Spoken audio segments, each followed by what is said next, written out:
근데 이걸 보면은 이 통일이라는 게 참 어렵습니다. 통일이라는 게 어려운데 요즘에 그 북한의 김정은이는 그런다잖아요. 그 완전히 두 나라다. 완전히 남한과 자기네 북한은 완전히 두 국가다. 완전히 다른 국가다. 이런 얘기를 한다잖아요. 그게 뭡니까? 다른 말로 얘기를 한다면 이런 얘기예요. 통일을 이제 포기했다 이런 얘기예요. 북쪽에서 그렇게 어떻게든지 대한민국을 무력으로 쳐가지고 전쟁이라도 일으켜가지고 이제 통일을 하려고 했었는데 이제는 그런 생각을 버렸다 이런 얘기도 되는 거예요. 앙숙 관계로 갈라지기 전까지 두 사람 매우 각별한 관계였는데 둘 다 후한말 난세에 수많은 군웅 사이에 묻혀있던 초창기 시절부터 함께한 일종의 거병 동지였다. 삼국 지연의에선 유비가 사형인 공손찬을 따라 18제후에 참전한 것으로 나오지만 실제 역사에서 공손찬은 참전하지도 않았으며 유비는 조조군과 함께 참전했다. 따라서 이 두 사람의 인연은 오히려 정사 쪽이 연애보다 더 깊은데 여포의 몰락 이후에 갈라져서 중원의 패권을 다투는 드라마틱한 라이벌 관계가 된 것이다. 삼국지라는 동아시아의 초대형 문화 미디어 믹스의 양대 추축을 이루는 두 주인공 윗바들의 영원한 우상인 조조와 촉바들의 정신적 지주인 유비 중 누가 더 위대한 영웅인가? 그리고 조위와 촉간 중 어느 국가가 진정한 삼국시대의 주역이자 한나라의 계승국가인가의 떡밥은 삼국지 팬덤의 가장 거대한 논쟁거리이며 그만큼 연구도 굉장히 깊게 이루어져 있다. 역사 둘의 인연은 영제 말년까지 거슬러 올라가는데 영제 말년 유비가 낙양에 갔다가 조조와 만났고 조조의 고향인 패구에서 함께 군사를 모았다. 이후 반동탁 연합군이 결성되었을 때 유비는 조조와 함께했고 동탁군과 싸우다 패배하여 휘하 부대가 완전히 와해되어 버리자 유비는 조조를 떠나 공손찬에게 의탁하게 된다. 이후 유비와 조조는 서로 다른 길을 가다가 조조는 서조 대학살에 따른 민심 격동을 극복하고 협천자라는 명분을 통해 국가를 좌지우지한다. 유비는 서조 대학살이 벌어지던 당시 조조를 직접 막아서는 강큰 도박을 시전하고 헌제의 밀명을 받들어 조조를 죽일 것을 공모하며 자신을 반조조의 상징으로 선전하는데 성공하긴 했으나 끝내 조조에게 연달아 배퇴당하며 계속해서 여러 제후들에게 몸을 의탁하는 처량한 객장 신세로 절간다. 이때는 개인으로서도 세력으로서도 모두 명백하게 조조의 앞선이었다. 그래서 전번 시간에 내가 의대조 사건을 얘기를 했잖아요. 헌제가 그 당시 그 황제가 그 유비한테 그런 명을 내린 겁니다. 옷을 입고 옷 위에다가 이제 띠를 두르는데 그 띠에다가 무슨 이 단도 같은 걸 숨겨가지고 가서 조조를 죽여라. 그래서 이제 황제가 그런 명령을 내려서 이제 그 유비가 조조를 죽이려고 했다가 이제 못 죽였다고 했잖아요. 그런 사건이 있은 후로, 의대조 사건이 있은 후로, 조조와 그 유비는 아주 앙숙지간이 되었다 이런 얘기죠. 그러나 조조가 마침내 자신의 최대 강적이던 원소마저 무너뜨리고 북중국 전체를 통일한 후 창끝을 남쪽으로 돌려 형주를 남보를 진행했고 이는 천하 통일의 마지막을 장식하는 것이나 다름없었던 진격이었기에 이대로 조조의 승리로 끝나는 것은 시간 문제였다. 그런데 끝내 살아남아 강동의 손곤과 동맹을 맺은 유비가 강동의 도독인 주유와 함께 적벽대전에서 대승을 거두는 이변을 일으킨다. 이때의 대참패로 인해 조조는 천하 통일의 꿈을 저지당했으며 이 결과는 천하가 선분되는 기점이 되었다. 고려 형남과 파촉을 평정한 유비는 비로소 세력 대 세력으로서 한중에서 조조와 진정한 라이벌 매치를 치렀고 마침내 적벽에 이어 한중에서 조조에게 연승을 거두며 조조의 은퇴식을 자신의 승리로 장식한다. 유비는 이 연승의 기세를 몰아 한중 왕에 등극하는 대형 퍼포먼스를 선보이며 천하를 전열시켰다. 이에 조조는 말년에 관우의 북진을 두려워하며 천도를 논의할 정도로 유비 세력을 두려워하기에 이르지만 유비 역시 이대로 승기를 굳히지는 못하고 기어이 발목을 잡혔다. 조조가 죽기 전에 마지막으로 사마의의 헌책을 받아들여 손권과 손을 잡아 협공으로 관우를 죽이고 촉한의 최요충진 형주를 무너뜨리는 데 성공했던 것이다.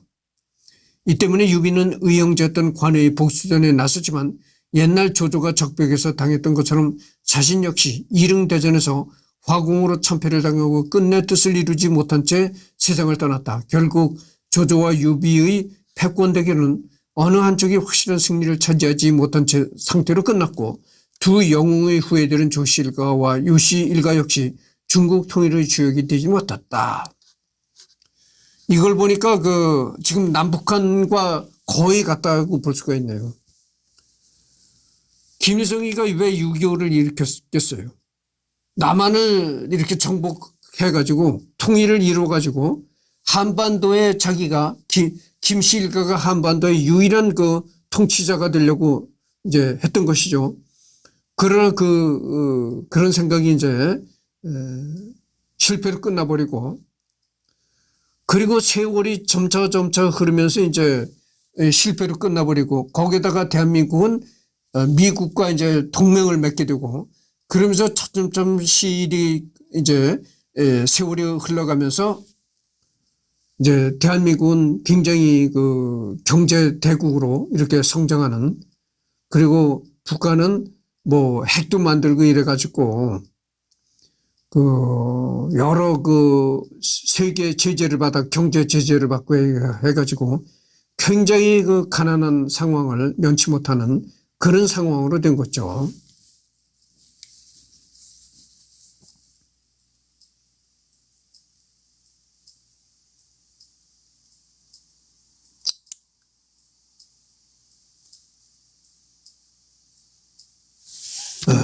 그렇습니다. 왕조의 대립, 그 다음에 삼국 시기, 조조가 죽은 뒤에는 그의 아들 조비가 한나라의 지위를 선양받아 한나라를 멸망시키고 위왕조, 즉 조위를 건국한다. 이는 사실상 찬탈이었지만 천하의 대부분을 차지하고 있다는 위세가 있었고 헌제를 죽이지 않고 살려준 상대적으로 평화적인 선양을 통해 창건했기에 한나라의 실질적인 계승국으로서 위진남북조라는 이름에 걸맞게 시대를 대표하는 왕조로 인식됐다. 또한 촉은 영토가 협소해서 지방정권에 불과했고 원은 중앙집권조차 제대로 되지 않던 호족 연맹에 불과했기 때문이다. 이는 위나라가 더더욱 한의 계승국으로 돋보이게 해주는 이점이 되었다. 그렇지만 전한 214년과 후한 212년을 합쳐 426년을 내려오면서 쌓아온 한 왕조의 위협과 유산은 조조와 조비가 쉽게 깔아뭉갤 정도로 가벼운 것이 아니었다. 식자들과 백성들 사이에서 전한 후한의 뒤를 이은 새로운 한의 등장을 열망하는 자들이 있었고 유비는 이에 황실의 종친으로서 한실부흥이라는 기치를 내걸어 그들의 열망에 보답하였다. 비록 조비가 선양이라는 방식으로 한을 멸망시키고 위나라를 건국하여 한을 대체하긴 했으나 아버지의 업보를 모두 해결하진 못했으니 그에 반해 유비가 내세운 한실부흥이라는 명분은 한을 그리워하는 사람들에겐 촉한을 한의 진정한 계승자로 보이게 하는데 충분했다.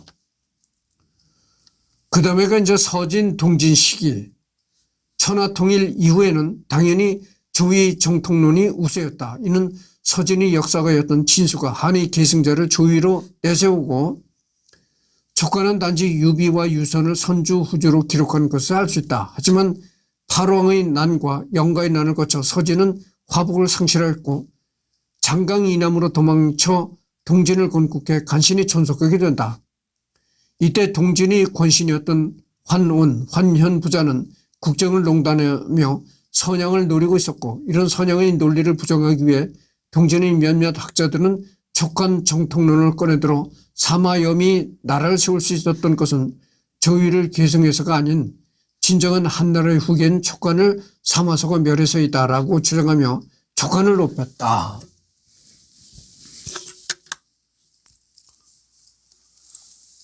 그 대표격이 습착치의 한진 춘추로 그는 한의 계승자를 촉간으로 보았고 이 촉간을 복속시켰기에 서진이 정통성을 가지게 되었다고 주장하였다. 물론 습착치의 주장과 달리 조정에서는 여전히 조의를 정통으로 보고 있었다. 조조의 후손이 진류왕 자기를 이어가고 있었던 것이 그 증거다. 이렇듯 동진조정의 공식적인 입장은 여전히 조의가 정통이었다. 그렇다면 오호가 활개치던 화북에서는 어땠을까? 흉노 출신의 유연은 모계로 유시 활동을 이어받아 국호를 한이라 칭하고 유비와 유선에게 제자를 올리는 등 자신을 촉간의 계승자라 주장했으나 유요가 황제가 된 뒤 국호를 조로 바꾸면서 모두 폐지해버렸다. 그리고 전조가 후조한테 망하며 그 이후로 전조의 뒤를 이었다고 칭하는 사람들은 없었으므로 유연의 촉간 정통론은 단절되었다. 성륵이 조조와 사마이는 고아와 과부를 압박해서 천하를 찬탈했다고 비난하기는 했으나 성륵의 후조는 진나라의 금덕을 이은 수덕을 표방했다. 애초에 조조와 사마이를 비판할 때 비교 대상은 망탁조의로 유명한 역적 사인방이 아니라 정통 황제들은 유방, 유수 2명이었다. 후한의 광무제가 화덕을 칭했으니 화덕, 후한, 토덕, 조위, 금덕, 서진, 수덕, 후조 이렇게들을 정통으로 보는 것이다. 진은 금덕으로서 위를 이었고 조는 수덕으로서 진을 이었다. 이렇게 이제 자치통감의 기록이 되어 있다는 거죠.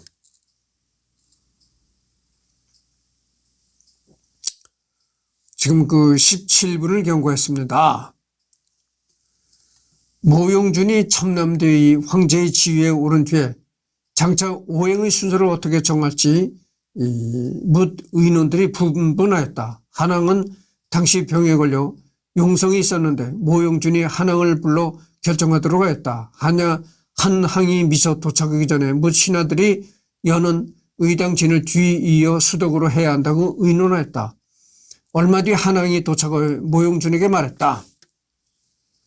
조가 중원을 차지한 것은 오로지 인사만은 아니고 천명입니다. 하늘이 준 곳을 사람이 빼앗는 것은 신의 소견으로는 불가능합니다. 게다가 대현의 왕적이 진의 방에서 시작하였고 여기서는 진을 청룡이라 하였습니다. 천명을 처음 받을 때에 도읍성에서 용이 보였으며 용이 바로 목덕이니 서로 잘 부합하는 징조인 것입니다. 이것은 이제 진서 모용준 제기 이렇게 기록이 됐다는 거죠.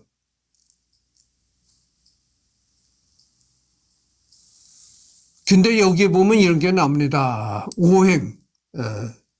오행에 관해서 나오는데 여러분들 그 사주나 이런 걸 보면은 말이다. 사주나 이런 걸 볼 때 이 오행을 봅니다. 오행이라는 게 뭐냐면 목화, 토, 금, 수 이거를 이 5가지를 오행으로 봅니다.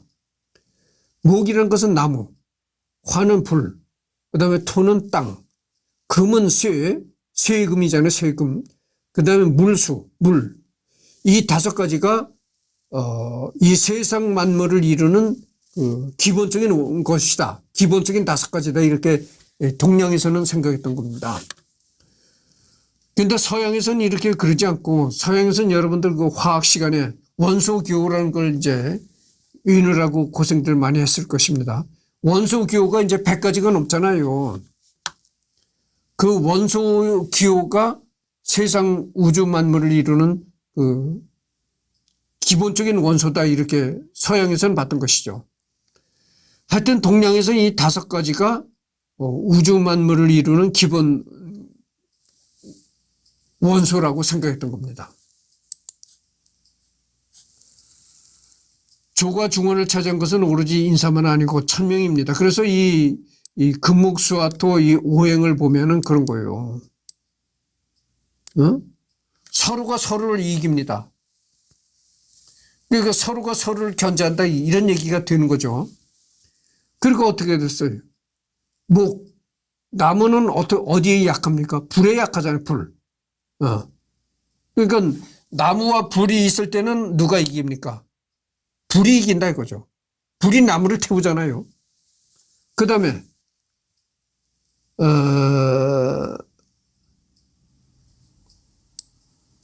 불과 토가 있다.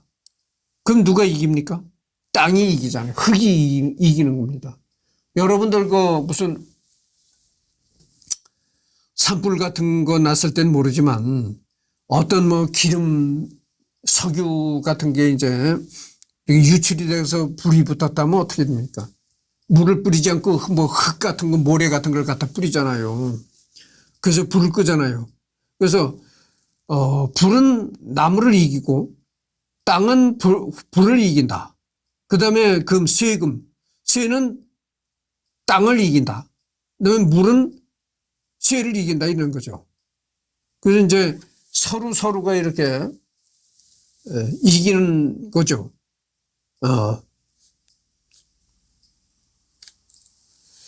조가 중원을 차지한 것은 오로지 인사만 아니고 천명입니다. 하늘이 준 것을 사람이 빼앗는 것은 신의 소견으로는 불가한 일입니다. 게다가 대원의 왕적이 이 진방위에 시작하였고 여기서는 진을 청룡이라 하였습니다. 천명을 처음 받을 때에 도읍성에서 용이 보였으며 용이 바로 목덕이니 서로 잘 부합하는 징조인 것입니다.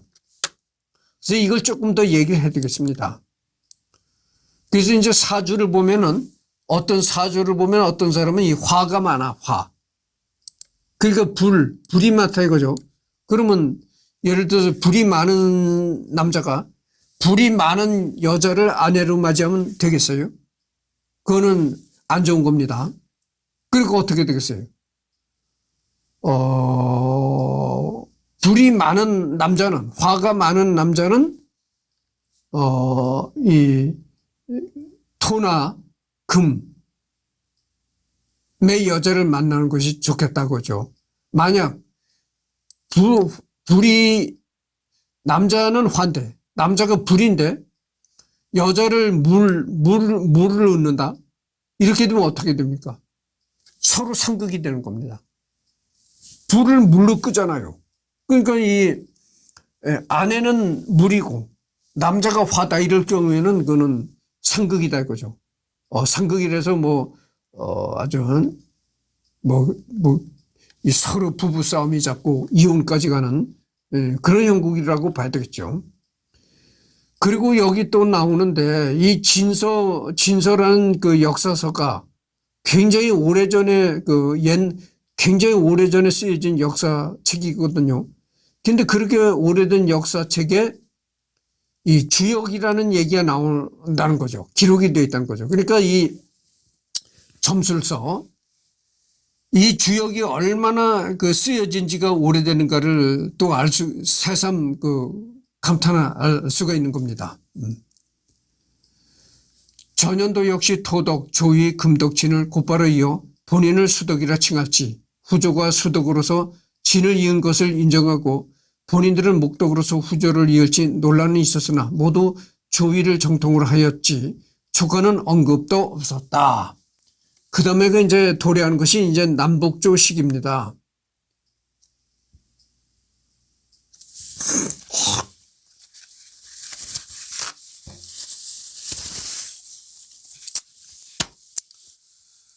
남북조 시대에 들어서도 여전히 조위 정통론이 주류였다. 그러니까 남북조 시대에 들어와서도 유비의 촉관을 정통으로 생각하는 것이 아니고 조조로부터 남북조 시대도 이 정통을 이어받는다, 전통을 이어받는다 이런 식의 생각이 이제 주류를 이뤘던 거죠. 유송의 초대 황제 무제 유유는 한고조 유방의 동생인 초원왕 유교의 16대 후손으로 한 황실의 방계의 후손이었으나 여전히 조위 정통론을 내세웠다. 단적으로 조위 마지막 황제 조환의 후손들이 진나라로부터 봉해진 진류국이 유송시대도 여전히 이어져 내려온 것을 들 수 있다. 진류국은 남제의 소도성이 선양받은 그 해에 바로 폐지되었는데 남제가 선양받으면서 이전 두 왕조는 사마진, 유송이 되어 조위는 이왕 삼각의 적용 대상에서 밀려났기 때문이다.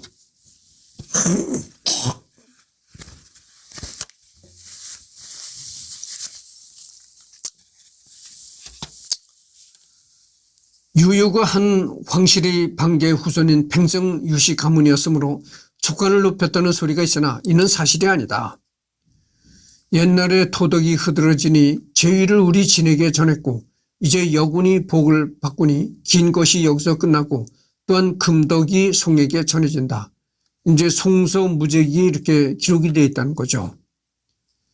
토덕을 칭한 것은 조위이므로 유유도 조위 사마진을 정통으로 보았던 것이다. 남제의 소도성도 수덕인 유성으로부터 선양받았다 하였는데 유성이 수덕이라면 당연히 사마진은 금덕이고 후하는 화덕이므로 토덕인 조위를 정통으로 본 것이다.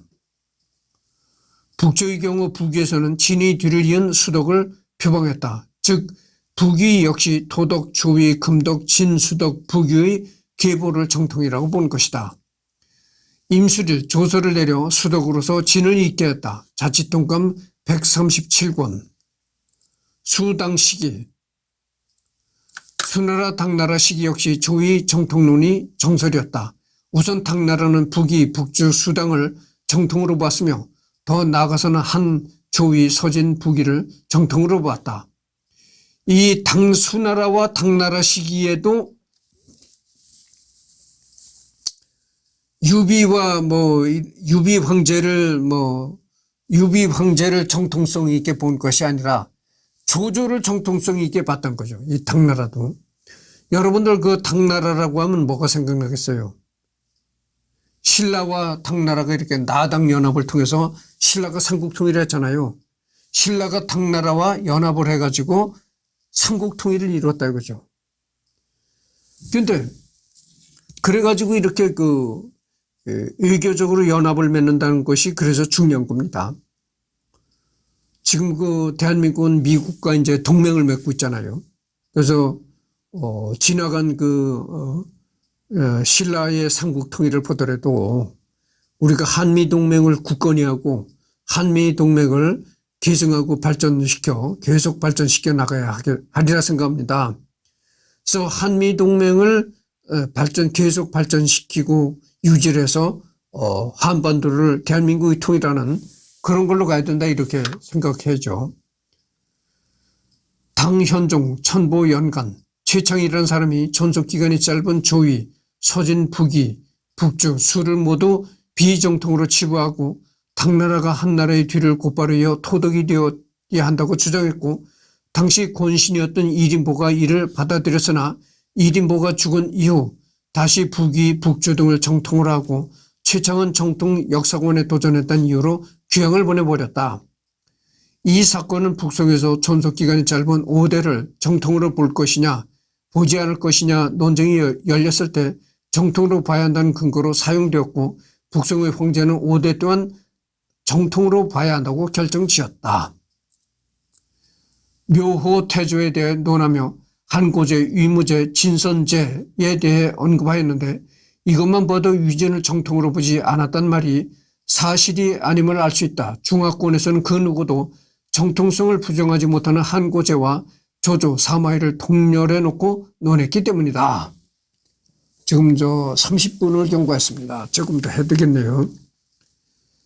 과거 당효가 성인이었으나 시흥에게 실하였고 한조가 시민하였으나 진이에게 실했으며 광무는 청명하고 관여했으나 박맹에게 실했으며 위무제의 용락이 영웅이었으나 장막에게 실했다. 이들은 모두 연걸지주로 앞에서 실하지 않을 수 없었으나 뒤에 득한 것이다. 이번에 아예 제요도당시 한고조, 광무제와 조조를 동일 선상에 두고 있다. 여러분들 한고조, 광무제 이런 사람들 중국 역사에 유명하잖아요. 과거의 황제 헌원씨, 죄순 유우씨, 삼왕이라는 것은 이제 우탕무왕, 한고조 광무제 그리고 당시 왕조의 태종, 숙종과 통일선상에서 비교되었다. 당나라 시절까지만 해도 조조는 비록 단점이 있긴 했으나 영웅 중의 영웅으로 평가받았던 것이다. 최초로 조조 사마이가 왕망, 동탁과 함께 망탁조이라 불린 것 역시 당나라 시절이었으나 여전히 왕조의 공식적인 입장은 아니었으며 위에서 볼 수 있듯이 영웅이라 평가하는 인물들은 여전히 많았다. 유비 또한 아직 촉한 정통론이 주류는 아니었으나 조조와 더불어 영웅이라 평가된 경우가 많았다.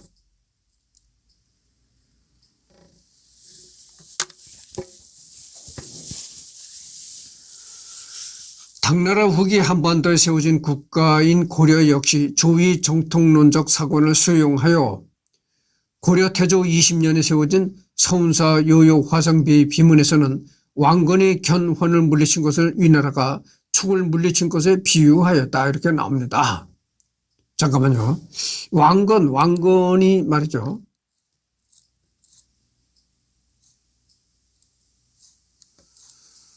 왕건은 그 우리나라 사람을 얘기하는 겁니다. 고려를 개국한 왕건을 얘기하는 거죠.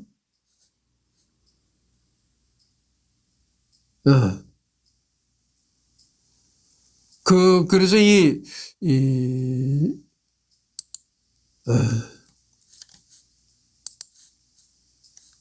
고려 때만 해도 참 이 구분이 융성하고 이럴 때죠. 그래서 이제 북송 남송 시기, 북송 초기에도 조위 정통론이 여전히 우세하였다. 이는 전통적인 선양 방식의 승계가 조명되어 평화적인 선양으로 후주를 대체하여 건국한 송나라의 명분을 위해 마찬가지로 선양으로 한나라를 대체하여 건국한 조위가 진정한 한의 후계국이라는 의견이 힘을 얻었기 때문이다. 당송 8대가 중 한 명인 구양수가 대표적으로 조위 정통론을 주장하였으며 그는 선양이라는 아름다운 방식으로 평화롭게 나라를 승계하여 건국의 정당성을 물려받은 조위야말로 한의 계승자라고 주장했다. 이 당송 8대가 중 한 명인 구양수 이 사람도 조조를 조조의 정통을 잇는 그런 걸로 생각했다는 거죠. 구양수가 잠깐만요. 구양수는 1007년에 태어나가지고 1072년에 사망했다 이렇게 나왔습니다.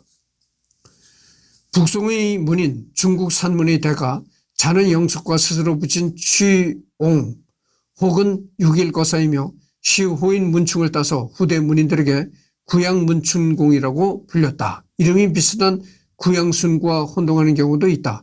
구양순은 6세기 말에서 7세기 말 초 사람으로 당나라 때 활약한 서예가로 구양수와 완전히 다른 사람이다.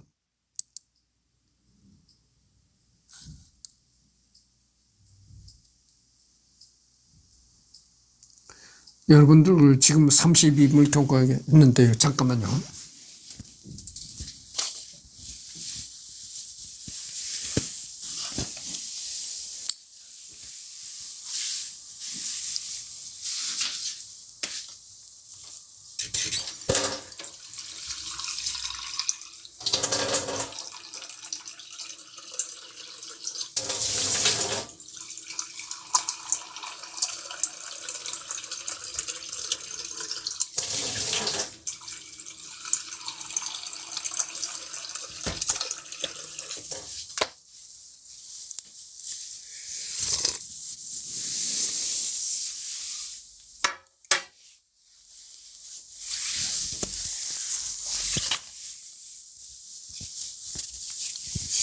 방금 전에도 내가 얘기를 했지만 처음에 녹화된 게 잘못됐어요. 내가 실수로 잘못 녹화를 한 바람에 똑같은 것을 이제 2번 녹화하는 그런 고생을 이제 하게 됩니다.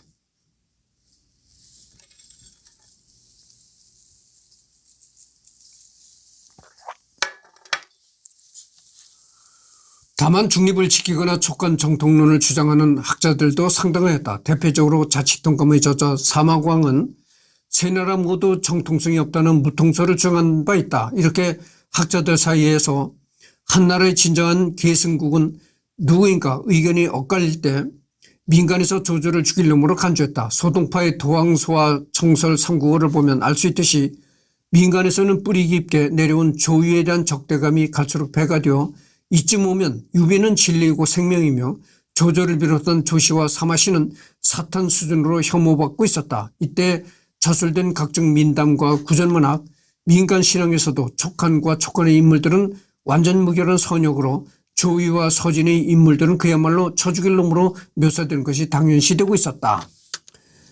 그러니까 이 조조는 그렇게 뭐 조조를 이렇게 정통성 있는 걸로 생각하는 사람도 있었고, 또한 이 조조를 아주 나쁜 그 악질로 보는 사람들도 있었다 이거죠. 조조를 악질로 보고 그 이 유비를 아주 그냥 천사 같은 인물로 보는, 그래서 유비의 정통성을 이해해야 된다 뭐 이렇게 생각하는 사람들도 있었다 이런 얘기죠. 그렇잖아요. 그래서 서로 의견이 엇갈려져. 우리나라도 그렇잖아요. 우리나라도 박정희 대통령을 굉장히 그 찬양하는 사람들이 있어요.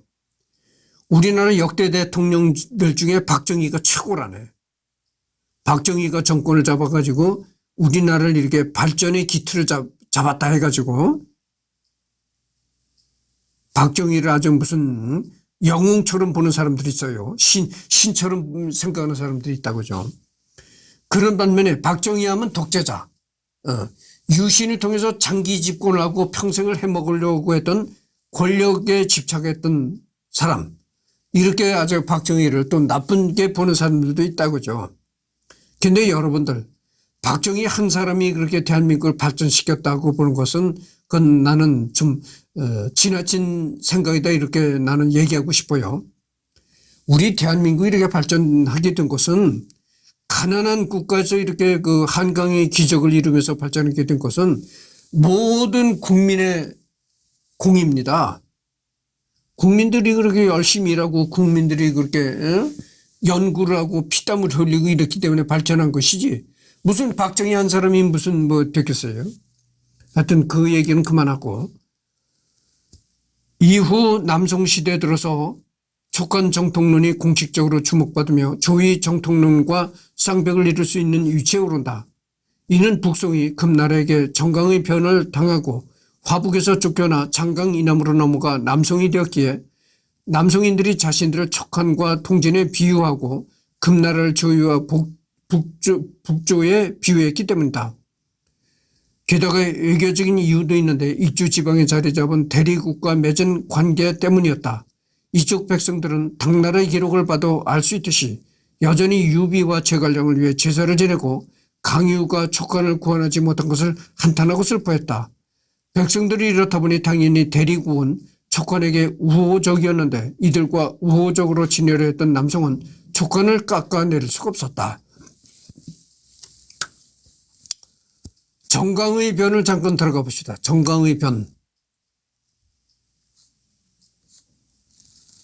1126년 북송이 여진족의 금나라에게 패하여 수도 개봉이 함락되고 송의 황제였던 휘종과 흠종을 포함한 황족들이 몽땅 금나라의 포로로 잡혀간 사건. 당시 북송의 연호가 정강이었기 때문에 정강의 변이라 부른다. 역사 팬덤들에게 영가의 난, 토목의 변과 함께 중국 한족 왕조의 3대 굴욕 사건으로 거론되기도 한다.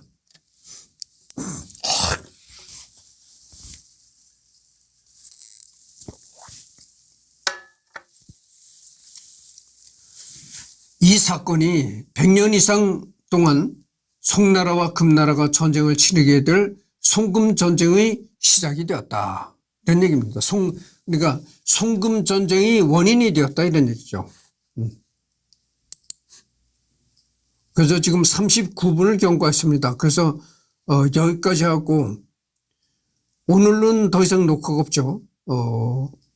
그러니까 내일이 일요일 날이니까 내일 또 녹화를 하고 다음 주에는 내가 다른 지역으로 이제 출타를 하게 됩니다. 다음 주에는 3일을 놀잖아요. 뭐 근로자의 날, 그 다음에 토일 이래 가지고. 다른 내가 강원도 쪽으로 갑니다. 구체적인 내가 얘기를 안 하겠어요. 그래서 다음 주에는 내가 강원도 쪽으로 출타를 가기 때문에 녹화를 못 하고 내일은 일요일 날이니까 내가 내일 녹화를 하겠습니다.